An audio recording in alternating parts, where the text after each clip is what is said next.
information provided in this show is intended for educational and entertainment purposes only. Viewers should use their own discretion and consult with a healthcare professional for personalized guidance and recommendations.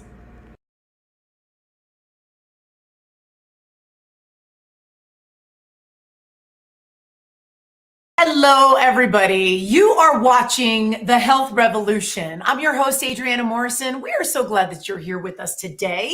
Of course, our show is about engaging conversation, elevating health and wellness, and empowering transformation. No matter which way you've tuned into us, please don't forget to hit the subscribe button that's down below on your screen that you see. Speaking of screen, you'll see at the bottom there's a little tab that says show notes. Make sure that you are able to tap into that because there's a lot of reference points for today's show that you're going to want to take away with. And so that is for you to learn and grow as with all of us. And without further ado, these days it's about that transformation. It's about changing where we are to where we want to be and optimizing our life. So because of this, it is very appropriate for me to introduce to you my next guest today. Her name is Elian Haan, and she wears many hats. She's a best-selling and award-winning author, a TV show host of Elian's Joy, and she's also a motivation speaker. So she specializes in midlife and transformation coaching, and she's also known for her straightforward coaching approach. She represents life lessons with a good dose of humor, joy, and energy. Her expertise lies in trauma-informed care, addiction recovery, grief, PTSD, depression, and anxiety intervention. And she will tie all of that together to see how we can tap into our greatness. And with that, allow us to bring up Elian Haan. Elian, how are you? I'm doing well, Adriana. Thank you for that beautiful introduction. I am so excited to be here with you today. And kind of scary because I have to go right after the most famous Joan McDonald. So can I live up to that? But I am super happy to be here. Thank you so much for having me on your awesome show. Well, I'll tell you, it's good company means that you are in your upper echelon. And so I know you bring so many receipts that we are ready to tap into. Tell us a little bit about your backstory, how you got from there to where you are today. Well, that's a long story. That's the book, right? At some point, I decided to write my story because it was a little awkward and it had some bumps. Some people would call that trauma. I didn't know we would call that trauma till I started working. The last 2 decades more on myself, right? Trying to find out why I was making silly decisions and sometimes not really getting to that point that I wanted. I just wasn't moving in life. It was difficult. I was in a new country. I came to the United States in my mid-30s. And those years were very difficult. And the beginning childhood, early childhood was great. But it ended with a lot of trauma. And then I came here. And so altogether, here I am. Lessons learned. Lot of lessons learned. So I love to say I did it all wrong, and now I know how to tell you how to do it right. But honestly, that's the beautiful thing about life, that as we're going through those chapters that challenge us, it's what makes us who we are today. And I love how you are, that you're referring to the past, that these are some things that you overcame, new country, that there were elements where you were able to grow from and get past. What helped you grow and allow you to step into coaching? What were some elements that you took away as a young adult, as an adult, and being where you are today? Most of what I started to realize is when I was in the most unhappy place in my life. I had been unhappy for a long decade, maybe even longer. And I found myself with a child. I was in my 40s. I had a baby, and I wanted so bad to have that wonderful wisteria lane life where everybody's on the front yard, backyard, barbecues on Friday. Everybody has 2.5 babies, so it's like awesome. I wanted that so bad. and it was just not there. It was not going to be there. And it was my own thinking many times that brought that on. And I was just not aware of that. So at that place in my early 40s with my baby, I got really scared. I found a lot of, places where I was fearful. I was fearful of facing the things that I had been through, and I hadn't faced them, and I was also fearful of moving on because I think a lot of people are fearful of success and real big happiness as well, right? And I think that I started to learn, so I tapped into a lot of courses and self-study and self-help and books and support systems. And I really found out, although I must say I really dug deep by myself, but I was at the deepest place. And I was at this place of, well, I just don't like anything, and I'm in the deepest hole ever. So you can climb out of it, or you can sit here and fuzzle, right? Just stay there. And so What were the things that became a big issue for you? In other words, what surprised you the most as you were carving your way and doing the things that you needed to do to grow, to navigate? What were some elements? Did you find that you had good role models? Did you find that you did not have good role models and that you had to figure it out on your own? What were some things that were some revelations during your earlier years? that's a great question. I had amazing role models and not.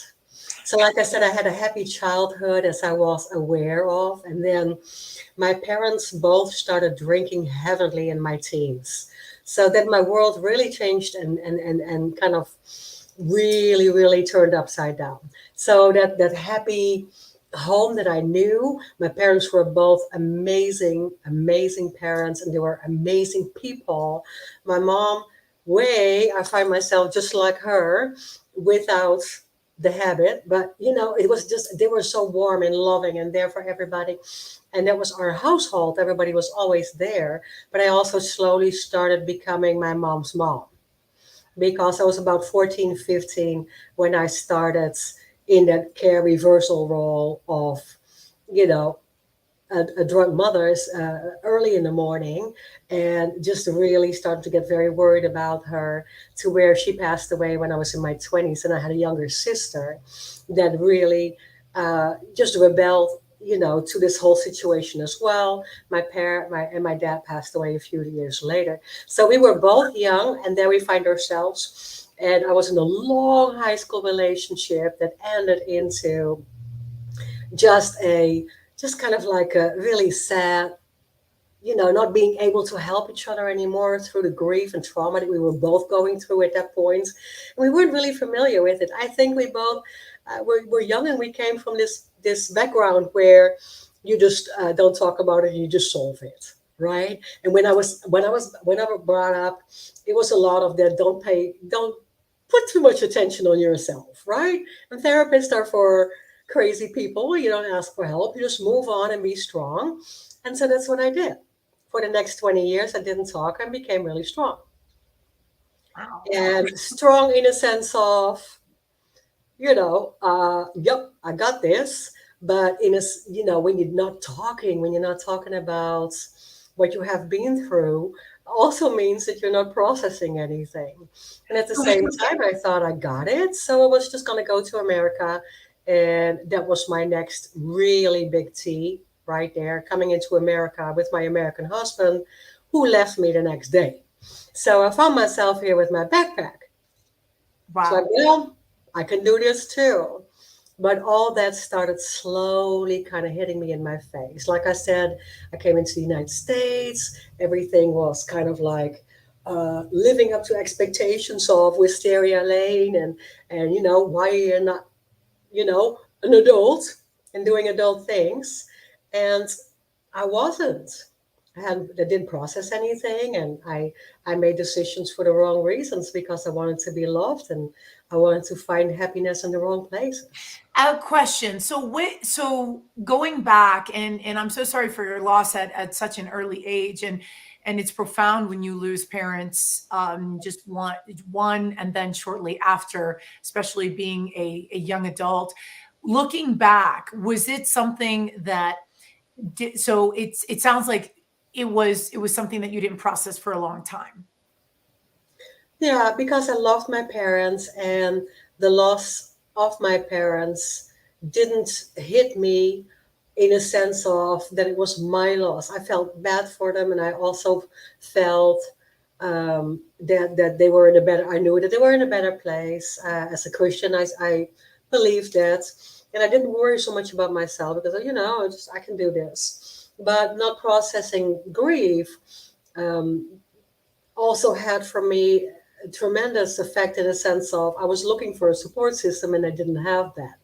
And on top of that, it was my decision to stay in the United States after some really bad happenings. I didn't want to go back and I wanted to stay here and make it work, but I didn't have anything. I just didn't have anything. Right? I didn't really know friends very well, and I didn't have that support system back home. So it was just kind of like a way of trying to fight and fit in. And I wanted to live up to everybody's expectations in the Can sense you of, what we do. can you let our viewers know where you're originally from? The Netherlands, The Amsterdam. Netherlands. Yes, And yes.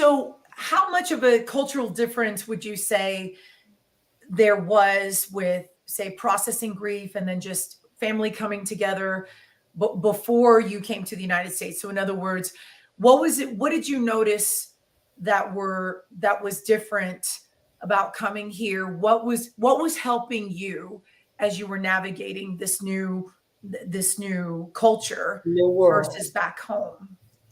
I don't think there's two things to that. Yes, it was tremendously crazy because I went from New York to Dallas. I went from Dallas to Los Angeles.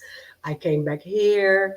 I really ultimately came back to Texas because I wanted to make it in LA. But I came back to Texas because I just didn't have anything. I didn't have an income. And I had some backup money, but I didn't really have an income in that sense of what is really going to be motivating me and what can I monetize on. And I just had less and less belief that I didn't know where I would find it or where I should look for. But I also knew that I didn't want to go back because I knew it was a big difference, right? I ultimately ended up in hot Texas, and people drive in Texas, and I was walking, and you don't walk in Texas. You have a car, and everybody's in their home, and it's less outside. So of course, it was a huge culture shock. Then again, I had been traveling extensively already at that age, so I didn't really think that, or had expectations that everything had to be the same. But I also found that I didn't look for places to process yet or to talk to people about my pain yet. So the good thing maybe was that everything was kind of new. So I could come with a new, strong and happy alien identity and didn't really have to address the things that I had just been through. So does that make sense? It's all new and it's just a new couple of friends and that kind of thing. So what I love how you're sharing with us what you've been through is that, I hear that you trusted this new path that you were on, and that there was a level of figuring out that you were determined to do, and also this newfound resilience that one way or another you're not going back the way you came, Yeah. even figuratively, and then literally speaking, you're not going back the way you came. Yeah. And even if I wanted to, and resilience at that point, I don't think was the right word. It was more stubbornness and I'm going to darn well prove you that I can do it, that kind of thing. In a sense of, They go hand in hand, though, don't they? The they resilience do and the very much stubbornness. so. But I wasn't proud of myself at that point. I didn't see it in a sense like that, right? It was just more like, well, I'm just going to do it and I'm going to just kind of stay away from home because my ex at that point just moved right in with my best girlfriend. And I was, I didn't see that whole thing coming, right? I didn't see it coming. And I was so disappointed and I was so in pain and I was so traumatized. At the same time, I had this whole new world around me that I knew if I was going to go back to them, I was going to certainly hurt them both physically. That sort of anger that you know. Not like it is. Yeah. Tell her like it is. She had bigger boobs than I did, so I didn't like that. I was just gonna, be really angry about it. Just a really childish kind of anger and revenge. But in all fairness, though, that's a humanistic response. I mean, if we, that would shock anybody. Yeah, That would shock because the expectation is, that you're in this relationship that's rock solid, and then yeah, suddenly we've got this plot twist going on that yes, that yes. nobody expected. You didn't expect. I didn't expect it at all, and I was just flabbergasted by also my own stupidity, by the infidelity. So yeah, I think if I would have gone back, and there was also people that yeah, we saw this coming. It was kind of a flirt. Like no, I'm not going back to those people that are going to tell me and address this whole situation again. I just didn't want to hear anything about it anymore. But not hearing and addressing it anymore either I wasn't really processing anything. And now I learned to last 2 decades, right? Working so much that if you go back to your own timeline and you see where your trauma is, your pain is, your hurt is, and you see that, then we also understand that we're making choices that are based on the needs that come out of that pain. Does that make sense? It does. And I'm wondering, what was your turning point where you were able to reflect? Where was that juncture in your path where you reflected and you took that inventory and you thought, okay, let me deal with this. Let me take this head on. What was that turning point for you? It actually was my pastor at that point, and I was just kind of having a conversation with him, and I said, I just don't know. I just don't know. I'm not knowing what I can capitalize on in a sense of what I can do. No, let alone, and I was all my life already. This was also already career in the fitness business because I came straight out of the Netherlands with all that Jane Fonda. I did Jane Fonda in 91 and I did Richard in 92, and we're talking 1992. So I had all the tools, and I came from a dance background and ballet background. So movement was for me, in that sense, already very healing. I didn't address it that way, but it was a big backup emotionally and physically for me, or physically for me, right, to not just really go down. So, in the sense, I was having this fitness life. And I said to him, I just can't capitalize on him. And I never think that I'm just really going to stand out. I really can't do it. I mean, I love it, but I always have side jobs and, it's not making it work. And I love to act and be on stage as well. And he said, but all that is right in front of you. You're always looking in all those different places, but it's already there. You just don't see it.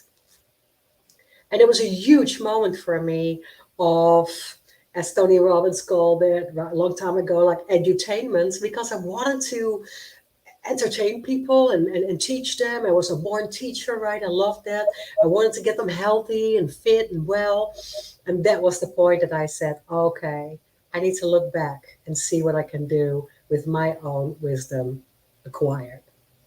And so his words of wisdom resonates with you. And then what were some elements that you utilized to just change how you were dealing and coping with the current events at that time? In the first place, my faith, finding my faith back, because I had enough conversations with, to be very mad and step out for a couple of years and come back in times of need and all. Had a couple of very good conversations regarding where God wants to put me and what my purpose is. And that was that whole thing. It was about, what is my purpose? Why am I even here? And I was searching and searching and searching. And so many people do that. Now I tell my clients all the time, I know what you don't want, but I don't know what you do want. And that was exactly me 20 years ago. So, it's just like, I don't want this. I don't want that anymore. I'm not happy. I'm looking for in the wrong places. But at that point, I said, I really, really, really need to start working and finding out what makes me unique and what is my why? What is my purpose? Why am I intentional and passionate about certain things, but I didn't take it serious yet? Does that make Wow. sense? And yes, this very, very powerful, powerful question. And we're gonna get to this right after our commercial break. Stay tuned.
Coming this spring, by popular demand, the second season show on the Tour of Love. And the E360 TV platform is saying we want the Tour of Love. With winner of the first Global Impactor Award, Tamara Hunter, along with Emmy-winning co-host Skip Thomas. We are going on tour, on the road. It's time. Love unites, and there is healing through connections. This is a worldwide movement, the Tour of Love. The Health Revolution. My guest today, Elian Haan. She is a midlife and transformational coach. She helps others get their sexy back in all that implies. And we were talking before the break of your understanding your why. What is your why? What are some elements? This is a great segue for us to learn, especially as we're processing grief, trauma, PTSD, depression, all of these things. What are some important first steps that you learn that also you incorporate in your teachings? One of the first things that I got out of it in my journey and in my own life, and what I understood was that I was really waiting for everybody to make me happy. I was waiting for the world to make me happy. If I get a better job, right? I was struggling, fitness jobs here and there, and training and classes, but it was never enough. And it was just never enough in the sense of I just wanted to pay the bills. I was struggling at side jobs, and sometimes great and sometimes not, and sometimes wonderful relationships, and then didn't really work out. I was waiting on the person. I was waiting on the career. I was waiting on maybe if I have a baby and a family and a nice house and Wisteria Lane comes in place, then I'm going to be happy. I was waiting on the world to make me happy. So the very first thing that I work with people on is, what are you waiting on? And is somebody trying to make you happy? Do you need people and places and events and happenings, or do you just want to be there because you are unique and you're going to shine your light? What if what if they don't know? What if they're not sure? That's what we're working on. Yeah. So one of these big things is, just like I was in that place of, well, what is my why? How can I combine movements? How can I combine fitness and health and wellness with what I was already doing? Because, as a fitness professional, right? And a long history on stage, that at the same time, when we're talking about people and working with people, we're getting their life, right? You get the happenings at home and the kids and all that stuff and the family. And so I loved helping people and talking to people and giving them a little bit of my own experience and sharing I was waiting for the boat to come by, and here I was waiting, and it came by 3 times and I didn't see it. And just in a sense of, where do you want to go? What is your dream? What is your vision? That's where we start to figure out what we do want. And a lot of us do not know what we do want. And when I was at that doubtful time in my life, of course, I did know that I wanted to be in fitness. I did know that I wanted to be a fitness professional. But I was my own worst enemy holding back. Still, You I know, try to live up to expectations, trying to be perfect, trying to be just like everybody else, and just kind of doing my best. And then when I was there, and I was almost there, then I had this big imposter syndrome, like, oh, I'm not good enough. I'm gonna step back now because I can't do that. And then here comes self-esteem and negative talking and the whole bit of, procrastination creeping in. so Just question, so obviously determining your why. So being able to understand what is it that you want, what is it, finding the tools, what can help somebody determine that, what can help them navigate to define. Because a lot of times people will say, well, I don't know what I want. I mean, I think I know, but I don't. So what's the first place for them to start practical wise to find out what exactly absolutely. Yeah, absolutely. I always ask people what their vision is and where they can see themselves when it comes to their passions, things that they're passionate about, things that makes them happy, and things that they're good at. And then people will say, my clients will say to me, well, I'm not even sure really what it is or what I would really love. And then I ask them, the next question would be, how do you think that other people see you? And I want you to write that down and come back with that next week, right? Because that's always a really good one because we don't really want to see our successes in the way that other people see it, or our celebrations or our accomplishments. And in the same way, sometimes we'll just go back, right? I say, well, what have you overcome? What are your accomplishments? We don't want to look back at that. We tend to go to the negative. Our mind tends to go to the negative, the pain, the hurt, the pity me. But we don't really look back and go like, whoa, that looked like a big mountain in those days, but that was easy to get over. And I did it, right? So we don't look at the things that we have achieved. So to put people in their comfortable self, first I put them in the moment. What do you see that, what do other people see in you? What are you really good at? What did you love to do? And if you can't answer that, let other people answer that for you.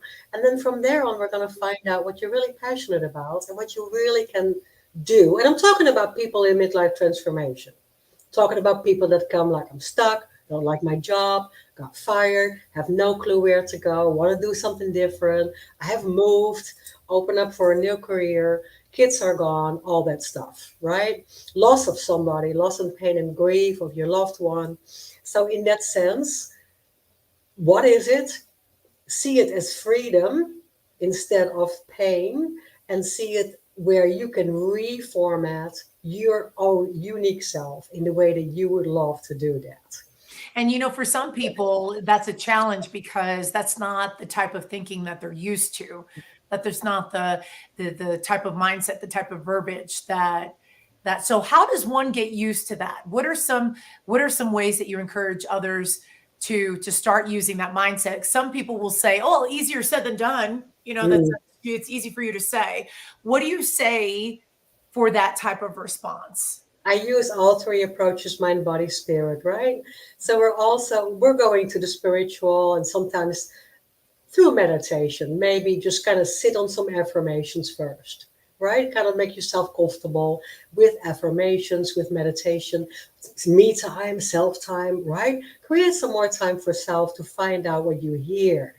So the difference in a very simple way between meditation and prayer, right? Asking, listening, right? Listen to what you hear and where you would be, and kind of pay attention to the little things that make you happy.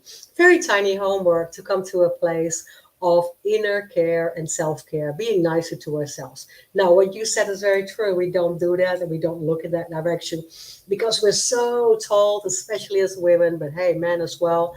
Oh, we're so much told like, you got to take care of others first and don't be selfish. And, it's kind of ego way of thinking, you don't put yourself first. So this is the perfect time in midlife to put yourself first because you've done the things that you really needed to do or that you thought that were very important. And I actually love this stage, and I've shared on air that I'm 50 years old and I'm very proud of that. And I feel like this is the perfect space to take inventory, to, lots of transitions that you mentioned are going on naturally in life. Say others around this age oftentimes people will become empty nesters, questioning different choices that they've made that maybe don't seem to benefit them these days. And so I almost see it as a natural sense of taking inventory of seeing where you are. So do you find that it's easier do you find that those in midlife, that transitioning to a better space, that there's a more willingness to do so, or is it more of hesitancy because it's not something that they're used to doing, or what do you notice? All those things come together. So I always call fear the umbrella, and the umbrella for that fear, underneath I find all these little triggers. These little triggers are, you and me are very familiar with that. Just to put it in our natural environment, I'm going to do something for myself. Monday, I'm going to the gym. But Monday I didn't go. So Tuesday, I'm going next Monday, but Tuesday I'm kind of beating myself up. So in the first place, Monday I created procrastination. Tuesday I'm creating self-doubt. I don't know if I should do this. I don't know, maybe next week, right? Oh, and then I get so mad at myself. And now I'm creating somewhat of an inner resentment that I'm going to take out on everybody around me. And then day 4, I'm in pure negative thinking. Oh my gosh, right? And so the whole fear of stepping out there, and fear of others, right? Fear of judgment, definitely underneath that as well, right? So that whole fear factor is there. And now we're in all these little triggers of resentment and anger and negative thinking and self-doubt, self-esteem issues, not good enough, all that stuff. If you place it in real life, it's the same. And so we're very fearful of failure because we're constantly still living in that frame of expectation. Are we good enough to please everybody else? Are we living up to everybody's expectations? And then secondly, is like that fear of what if we're going to be really successful? There's the other side of fear. Like, what if we're going to be really successful and we change everything? I don't know what to do with that. I don't know what to do if I'm going to be really successful. I don't know. Is it going to change a lot? Are going people look weird at me? Is everybody going to accept that? That kind of thing is really what holds people back. I believe so. These pointers are what I thought was really big for me, in a sense of constantly finding myself into that moving through things. I call that move through and move forward, but then coming to this plateau of I want to move up. That's where it all is, but I can't take that last hurdle. And this is really good, because fear is something that, as a society, I mean, it's bigger than we need to ever make it. And you're absolutely on point with that. So when it comes to trauma and depression and just grief, what type of approach works well with those who you've worked with? That's a really different story, right? If I work with people through grief and trauma or loss, and definitely people that had lost a loved one or that have been for a long time with somebody, loss of a child, even worse. So without being the counselor, because I'm not a therapist working back, right? But as a life coach, many times people will come to me because they don't want to go back necessarily. They want to, again, find out how to move forward. And that's what I do, right? But I do tell them, in order to do so, you need to move with and move through that trauma. And movement, I call that movement in, right? Because I find movement so important in that, right? And movement for us is in recovery, for instance, from pain or grief, movement is walking or being outside or going, a little bit to the gym or doing some yoga, those things that make you physically feel good so that you're emotionally and mentally way better weapons, right? You're better shielded to what's come.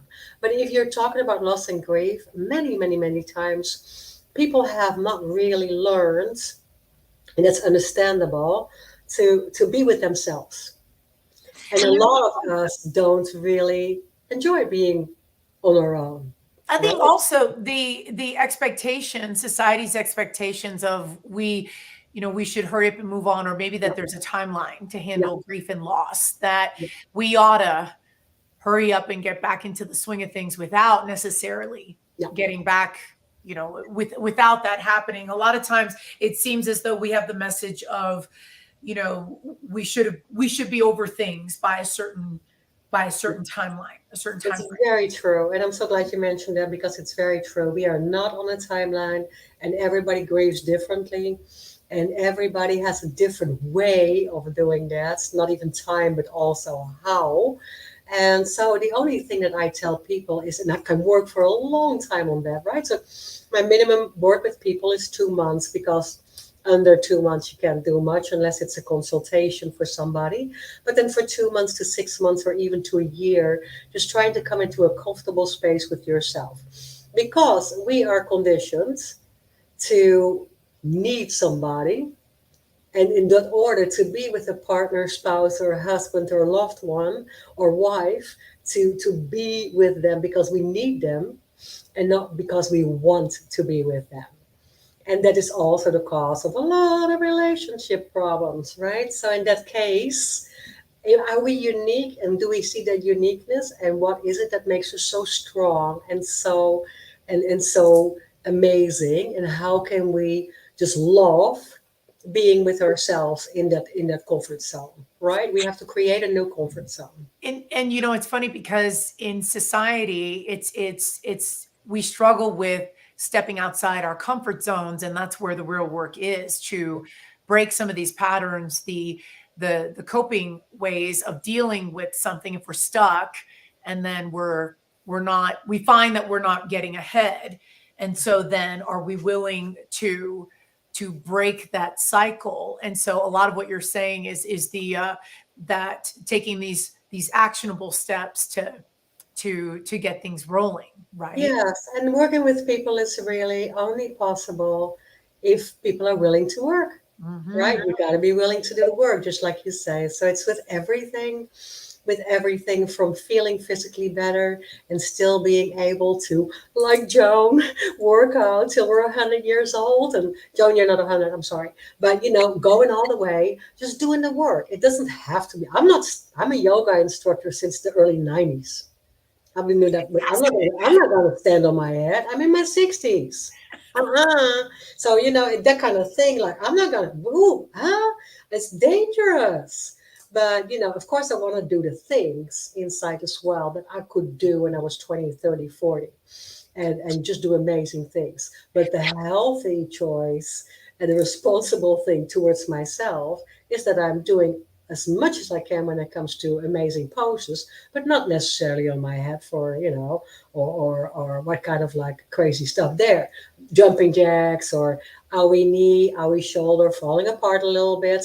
I'm falling very generously apart because I am in my 60s and I deserve it, right? So but we adjust the course of action, of course, but never taking our eyes off the goal. Yeah, never take your eyes off the goal. So when it comes to health and wellness and when it comes to feeling good, it takes a lot of work. And I have seen many, many people fail because they, again, like I was in my very young years, waiting on the world to fill it in for them, instead of you have to do the work every day. You can't stop growing. You can't stop learning. You can't stop challenging yourself or finding new challenges in things that you didn't think that you could do. I know in my classes, for instance, I work with a lot of people that we call active agers, right? And you've heard that before, probably from some of my colleagues in the industry. We go all around the country, and I went around the country for years to bring fitness programs to people. And in active aging, we say, this is where we find the joy, just like you said, yay, 50. Now we have the time and the means and we can do it.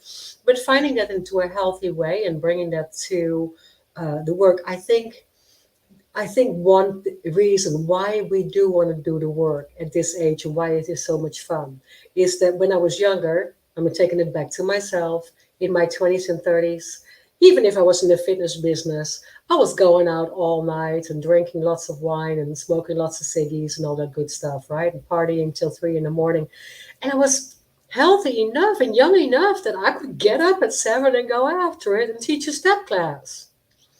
And 3 of them.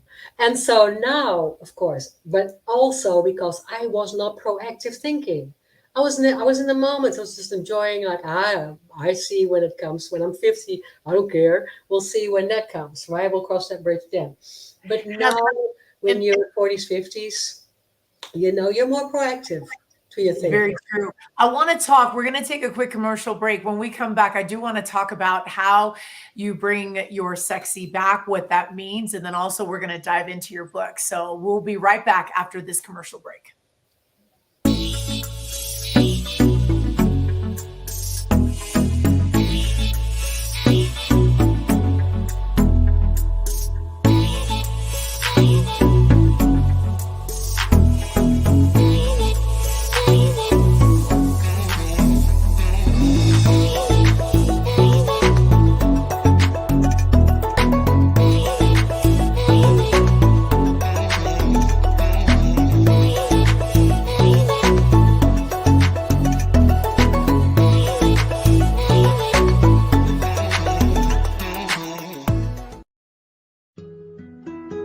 Life is so fragile, and we're constantly reminded just how fragile life can be, especially when we or a loved one is told we have cancer. Cancer survivor myself, I can tell you, we still feel very alone in this journey. There's a study that's been showing that patients who are socially isolated have a worse prognosis, have a worse outcome than patients who are socially interconnected. Buddies for Life is a non-profit cancer support group for those whose life has been impacted by cancer. Humor, hope, heart, and hugs. Humor, hope, heart, hugs, and a whole lot of love. Share this with your friends and family and support this community in every way you can. No one should face cancer alone. I am a chemo buddy for life. We are a buddies network. No one does cancer alone. Be a buddy. And we are all here for you as a community of love. We are chemo buddies for life. And if you've heard 3 words, you have cancer, for yourself or someone else, you belong with us at Chemo Buddies for Life. Healing through connections.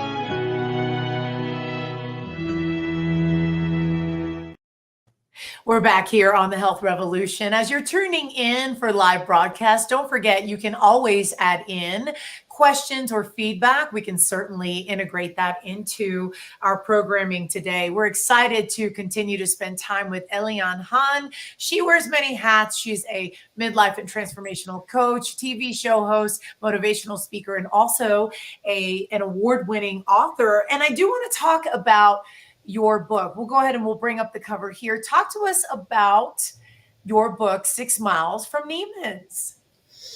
Well, 60 miles from Neiman's. 6 miles from Neiman's. Thank My you. bio. Yes. So journaling was always one of my big things, I think, which helps me through understanding sometimes things, just jotting it down. It's still just a big thing that I use in counseling or in coaching people. And, trying to understand things. And so I had a lot of diaries laying around. And at the same time, we became empty nesters. And I thought, this is the time. I had one son, my own, and in my 40s, late 40s, and he went to college. And I thought, well, this is the time that I can find to do that. I'm going to write it all down for him. And at the same, kind of the same period, a lot of people around me also said, you need to write your story down. And it's kind of crazy story. And what the heck is this girl from the Netherlands doing in Gun Barrel City, where I live? What the heck, right? And how did you get there and stuff like that? So I started writing. I wrote with an amazing coach. Thank you, Matt Calvin. And she kind of got me on track. And, you need that sometimes, having a little accountability buddy there. Coaches need coaches. Yeah, coaches need coaches. Absolutely. Still have one. And, but yes, amazing. So this process of writing became not just the stories for my son, but also for everybody else, just sharing my stories. And basically the whole story is that, like, I wish I would have known, but I'm glad I didn't. Right? I wrote that definitely down, like all this stuff, all this wisdom. You even hear it sometimes when you're young with your, you just don't internalize wisdom till you have faced the other side and looked the other way. And it was very big for me. Yeah. Talk about the story of the title, The 60 Miles from Neiman's. I had a friend, and she was one of my amazing acting coaches, and we became friends, and we just stayed in touch. Unfortunately, she has passed away years ago of cancer, but she was at some point. I moved away from the city. She worked with me a lot. We did a lot of auditions together and things in the little film and acting business, and I moved away. So I moved about 60 miles away. I didn't go to Neiman's. I never had a penny in my pocket, but we moved away, and I moved away from Dallas because it was actually a new opportunity to start. My then marriage was rocky. It was a new opportunity to start in a new place, and I moved away from the big city. So I moved to this small town. And she kept calling, you moved 60 miles away from me and you're not coming to coaching class anymore. And you're not coming and not showing up. And I said, Lee, I would love to, but it's so far away. It's 60 miles. So when I looked back, and she just kept saying 60 miles from me, 60 miles from Neiman's, you're 60 miles from everything. And so to honor her, when I wrote my story, to honor her in the book Big Time too, I just had to call it 60 miles from Neiman's. Not realizing that, of course, in the Netherlands, nobody knows where Neiman's is. But at least okay. We get the significance, of course. And how does one get their sexy back, especially in their midlife? That is really the points that I point out at the end of the book so much. I kind of wrote my story and then said at the end of the book, I come from this with these wisdom nuggets. And one was stop living up to everybody else's expectations, right? That was the big one. Big one, subtitle, stop living up to the expectations. Of course, parents, yes, of course, people in your 20s, they start influencing you. In your 30s, you want to be that wisteria lay person with the wide open spaces and the, what do we do now? Granite countertops, really? Anyway, right? You want all that. So living up. Stop the expectations, because for me, that became a big deal. And I was putting so many expectations on myself, just full of fire to do everything and be perfect. Stop that. Number 2, feed out all that guilt and shame of all the silly things that you have done, even those little stupid things that you have done. Silly, just let it go. Be in the moment. Don't look back. Move forwards, right? Move through it. Move with it. And then the third thing that I always found very profound is that I learned that I didn't receive a lot of respect, and that to be respected and to respect other people is very important, especially in a relationship. And if you lose respect for each other, then in my eyes and what I have learned, the relationship is really kind of going south, kind of going awkward, because we can love a lot of people, right? We have a lot of love around in different variety and in different ways, but to really feel respected. And I had a lot of struggle with it in my life, which led to my constant negative thinking and loss of self-esteem or imposter syndrome. So because I didn't take myself serious, I didn't find myself valuable because I didn't get that. So see if there is respect for your partner. See if you are respected. It's a very big thing in life, because that gives you value. That gives you a sense of, moving through with a sense of being able to contribute, right? Everybody wants to contribute and have a meaning for others and belong. So when we talk about how you refer sexy back, that encompasses all things of optimizing. Yeah, definitely. Your best foot forward. Yes. Yes.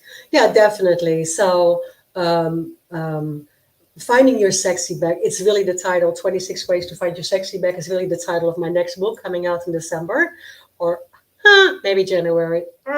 Yes, January.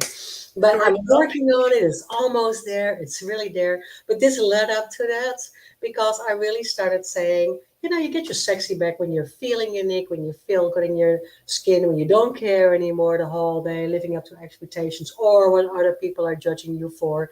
You start surrounding yourself with people that lift you up and not put you down, and people find you in your light. Just be the light. People find you.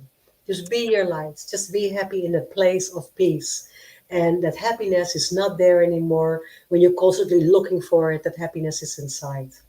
Right? Extremely, extremely powerful. We're going to take a quick commercial break. We will be right back after this.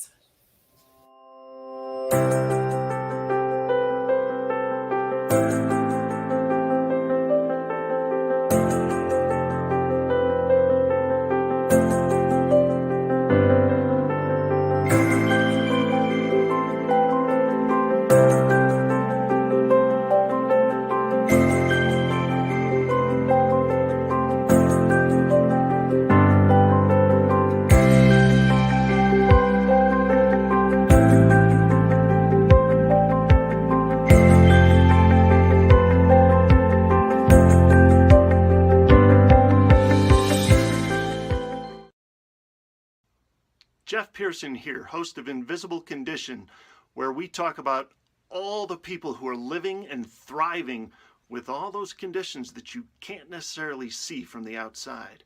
Join me every Tuesday and Friday at 10 a.m. Mountain Time on E360 TV. On the Health Revolution, my guest today, Elian Haan. We are just about out of time, but before we go, where can viewers find you as you're sharing these gems, these nuggets? I'm very easy to find, and I would love people to reach out for maybe a coaching session. If they watch this show, you are definitely getting a full hour of coaching session free with me, a complimentary coaching session.